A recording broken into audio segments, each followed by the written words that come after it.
আজ তোমাদেরকে শোনাবো পৃথিবীর সবচাইতে পুরনো এক মন্দিরের কথা, যেখানে এখনো নিত্য পুজো হয়। বিহারের মুন্ডেশ্বরীর মন্দিরে শিব এবং মহামায়াকে উৎসর্গ করে এই মন্দির তৈরি হয়েছিল। 636 খ্রিস্টপূর্বাব্দে হিউয়েনসাংয়ের লেখা থেকে আমরা জানতে পারি এই মন্দিরের অস্তিত্বের কথা। বিভিন্ন প্রত্নতাত্ত্বিক আবিষ্কার এবং গবেষকদের কথা থেকে জানা যায় 108 খ্রিস্টপূর্বাব্দে এই মন্দির তৈরি হয়েছিল।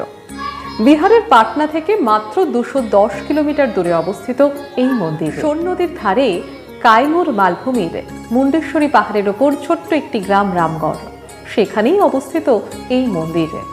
নিত্য পুজো তো হয়ই এই মন্দিরে, এছাড়াও শিবরাত্রি এবং রাম নবমীতে প্রচুর মানুষ এসে ভিড় করেন।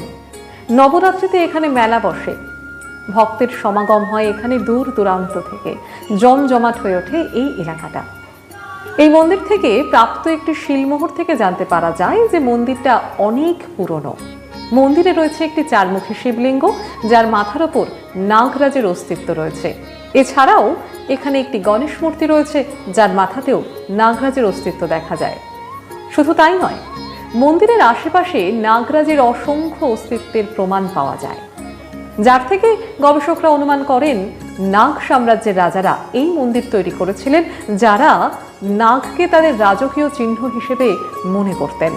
মন্দিরের গঠনশৈলী অষ্টভুজ, যাকে নাগরা শৈলী বলা হয়।